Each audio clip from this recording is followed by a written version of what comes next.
The mystery of the Blessed Trinity is beyond our human comprehension. God revealed himself as the Father in creation, as the Son in redemption, and as the Holy Spirit in sanctification, empowering and renewing the face of the earth. May the love that unites the Holy Trinity bind us together in peace, faith, and charity. Amén. El misterio de la Santísima Trinidad está más allá de nuestra comprensión humana.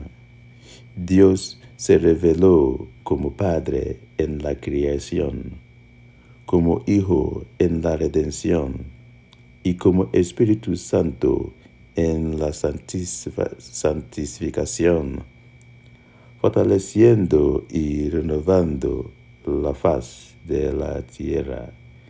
Que el amor que une a la Santísima Trinidad nos mantenga unidos en paz, fe y caridad.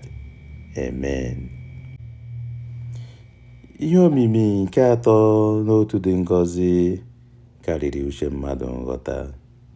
Chineke gosipụtara onwe ya dị ka nna n'okike, dị ka nwa na mgbapụta, dị ka mmụọ nsọ n'ido asọ, n'inye ike na n'ime iru ụwa ka ọ dị ọhụrụ.